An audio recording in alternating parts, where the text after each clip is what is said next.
I mean, it's all basic a ladder.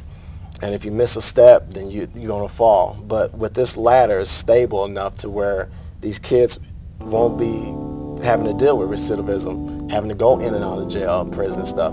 Maybe all they need is a good talking to, the stuff that they're not getting at home, and maybe not getting at school because they're not attending school.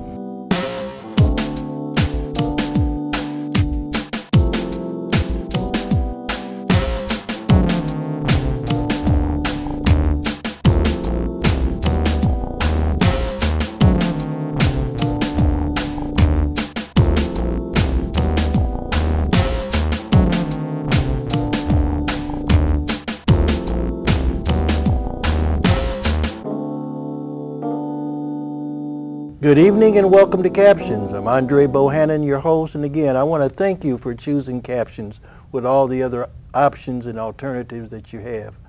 I think you're going to find tonight's show a very informative as well as a very interesting show.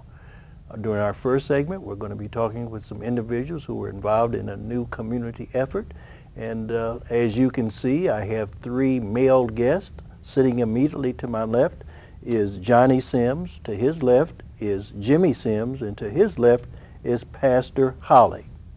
Stay tuned. Gentlemen, welcome to Captions. Thank you.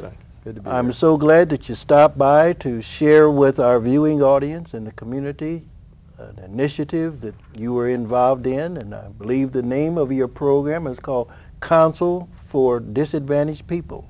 Am I correct? Okay, yes it is. Johnny, can you share with our viewers tonight what is the Council for Disadvantaged People? What is that other than a name? Council for Disadvantaged People is designed to help those individuals with the substance abuse we have. We offer a substance abuse extended care program, which is a residential program, 1 year component. We also are offering a homeless veterans program for veterans deriving with PTSD, homelessness, mental and physical disabilities. We also have a program, the Watchdog Unit. It was designed for District 150 school to protect our children to and from school on a daily basis. When was this program established? This program was established back in 2007, but ongoing prior to that in 1989, which I was doing some volunteer work assisting seniors with the circuit breaker grant application process. We have a lot of people that are unable to read, write, etc. That requires that type of help. A lot of those individuals do not know that they are eligible to receive those grants. So at that time, prior to 2007, that's what I was doing. Reverend Holly, what is your relationship to this program? My relationship is I'm on the board of directors. I'm an advisor. As we look out into the community and the things that are happening in our community, there's an immediate call for help. There's a need for every kind of assistance we can possibly have. As our prisons population keeps growing and substance abuse keeps growing and growing, that it's going to come. People have to have an out. We don't want them to stay on it long. If we can get out, they're going to need help. I mean, just because somebody's off drugs doesn't mean that that's the end of it. All of a sudden they're cured again, or somebody's out of prison doesn't mean that everything's over for them. We're trying to provide that avenue, that bridge back into society to help people become really full-fledged members of society again. Very good. Johnny, what is your relationship? Jimmy, I'm sorry. Well, I'm the director of the Watchdog Unit, and actually Johnny Sims came up to me about a year and a half ago and approached me with this program. And as soon as I heard about it, I kind of just took off from there, and my mind just started wondering about, different avenues and different things we can actually do with this program. And the Watchdog Unit program is basically a unit set up to serve and protect the children to and from school. It gives them somewhat of a mentor to look at, not law enforcement type or nothing like that, but more of a person that's there to make sure they get into and from school and to home. I've recognized that there's other things that's going on as far as truancy officers that's at school and counselors. Besides that, they don't have anything else that's out of school besides their parents and law enforcement, and by then it's too late. But this program is to actually get them off the streets, back to school, back to getting the education. If just looking at numbers, there's different states that's actually, if you don't attend school, the parents get fined for that, which their education levels are a little bit up from ours, of course. But I think it's just the lack of households being two parents, more and more single parents. The single parent has to work, and just not a lot of emphasis on the child that's going to school. And once they find something that they enjoy, whether it's school or something else, they take full advantage of it. And this program is direct to take full advantage of the people that are not taking advantage of school. If you actually give that child the opportunity to go in class and actually learn, or even be in class, that gives them one step up compared to tricking mom or tricking dad. I'm going to school today, and run around the corner and go hang out with somebody else, or go sell drugs and commit crimes and things. And I actually was in law enforcement for 4.5 years before I began this program, and I see it all the time. And with the lack of officers and a lack of community help, this program is definitely a program that is needed. On a practical day-to-day basis, how does this program work? I mean, basically we're set up around the school. We're dealing with the people in the school, checking attendance lists. We're actually going to households. We got numerous numbers we can call: child abuse, elderly abuse. It's so many numbers. That'd be probably another half an hour going over those. But it's a lot of helpful things out there that nobody knows of. And I actually had a chance to actually see it. I've dealt with the stuff before.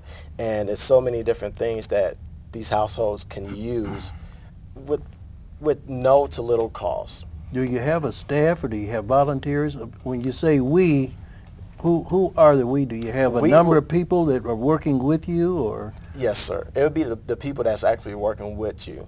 We have the YMCA? YMCA. That's actually extended their hand to offer us volunteers for different, maybe if we have events that we might need more people. But basically it's going to be staffed with people that are actually working in the program. Okay. So you're collaborating with existing agencies here in the community who are assisting you in terms of reaching out to the schools or providing the services or whatever?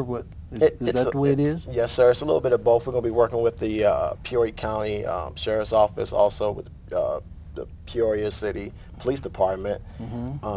With the schools, it's all basic, a ladder. And if you miss a step, then you're going to fall. But with this ladder, it's stable enough to where these kids won't be having to deal with recidivism, having to go in and out of jail, prison and stuff. Maybe all they need is a good talking to, the stuff that they're not getting at home, and maybe not getting at school because they're not attending school. Have you had any success? Did I understand you to say that you've been operating now like 3 or 4 years? About how many people or families have you been able to intervene with to assist, and are there any success stories that you can recall in terms of how you helped a kid or family or whatever? For this program, not at the moment, because it's not set up. Okay, so this is not set up. No, sir. Are there any services that you've been able to provide as an organization that you can share in terms of some of the success that you may or may not have had, or is everything still in the formative stages? This is in the primitive stage. I had some informational meetings about this program, and actually it's been not the people looking for work, it's been the parents that have actually been showing up to these programs, want to know more about it, because they're, I talked to, I'm not for sure the name, it was about last year around July.